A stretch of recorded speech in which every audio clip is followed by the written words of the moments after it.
Today we are looking at feng shuiing your kitchen. Yes, your kitchen, which can be the hub of prosperity. It's very related to prosperity. It may not be the prosperity area of your home, but it can be related to prosperity, also health and vibrancy, and it's where you create, where you nourish yourself from. So we're going to do something a little bit different today, and I am going to actually give you a sneak peek at my own kitchen. So this is a snippet of me talking about my own kitchen and best practices in your kitchen from my free Feng Shui mini course. Now, if you enjoy this snippet, I think that you would also love the rest of the free Feng Shui mini course that you can get access to. As I was reflecting and I know this little snippet around the kitchen, I talk about many different things, but one thing that I forgot to mention in it was that bringing in and having in your kitchen fresh fruit is a great idea, and the number 9 is a very auspicious feng shui number. It's the accelerator and the improver of things.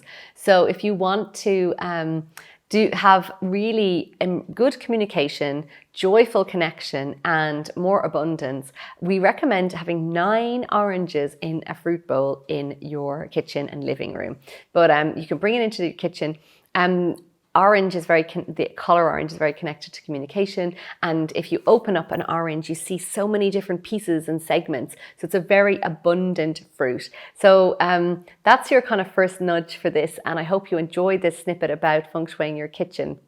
Welcome to our kitchen. This kitchen was actually a high gloss red when I moved in here with Ken.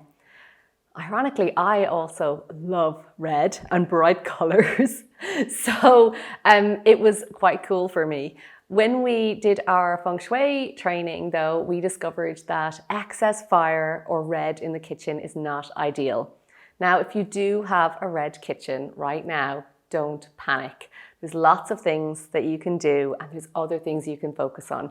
Red in the kitchen is associated with fire. There's already the stove, the toaster, the kettle, the cooker, the oven. So there's a lot of fire element in the kitchen already. So that's why we don't encourage having excess or extra red in the kitchen. Fire can, represent burnout, exhaustion, but also kind of rage and anger. She saw red. So that's why we want to minimize the amount of red in your kitchen. Now, if you do have one of those appliances, don't worry. Like if things like that don't happen in your kitchen, it's all good. In general, wooden kitchens, cream, just really the main thing is avoiding the red. Now, other do's and don'ts with the kitchen is to avoid having knives on display. Like they're dangerous, they're weapons, and we don't necessarily recommend having them out on display. We have just set up these units that we got in IKEA where the knives just slot in. So into a drawer with them, and again, I don't recommend the knives on display, even on those magnetic ones. If you wanted those magnetic ones, you could put them inside a door and just have the knives inside the door, but not on display. Some other do's and don'ts around the kitchen.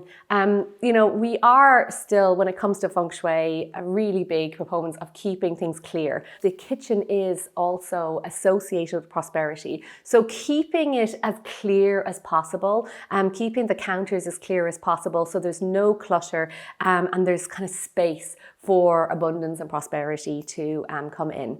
Leaking taps or faucets, any leaks actually in general can represent money dripping away. Now, even if it's just the tiniest little drip, I often say is like, if you hear that drip, it's like 50 euros gone, 50 euros gone, 50 euros gone, or $50 gone. So be mindful of that, and I would encourage you to fix any leaks or any drips or anything like that around your house for sure, because that will just hold the money in, hold the abundance in, that you've been welcoming in. If you loved this little intro to behind the scenes of my very own kitchen, I would say to you that there is loads more where that comes from. We had an amazing day recording this Feng Shui mini course to really break down the fundamentals and get you understanding what Feng Shui is, how it really works, that you don't have to move house, and there's some things that mightn't be right in your house, and it's okay, and you can still do Feng Shui. And I also break down some areas that we've never looked at deeply in my own free trainings, and that Feng Shui masters don't really share that often. So here's some stories from people who have already come on to join us in my Powerhouse program. So check them out if that has encouraged you. Take action in your own kitchen, and then come over and join us and learn more about every other room in your house, because literally you get every room of the house. And enjoy happy Feng Shuiing your kitchen. When I do things, I do them full out. And oh my God, it's been epic. Like the shifts were epic. But once we added the remedies in the homes, everything started flowing. So my husband has been running our finance business since I stepped out to run my business. He's had the biggest year we've had in probably 2 or 3 years. He's done it all on his own. Everything's just flowed. He's got some amazing backup support. It's been really amazing because I have made so much more money. In fact, my business then doubled. And then the next month, like it tripled from where I was before the Feng Shui. And it's been really easy. Yeah, it's like somebody plucked a pebble out of a pipe that was blocking the flow, and now it's just gushing. I wasn't really very happy in myself. I had been physically unwell, and it clicked. I got involved. I got the remedies in. I really embraced it. I really went with it and found that I reconnected with my house in a much more positive way. It was like so crystal clear that it was time now for us to follow our dream. We found our ideal home. I am really embracing this new life force that Powerhouse has given me. I am empowered by Powerhouse.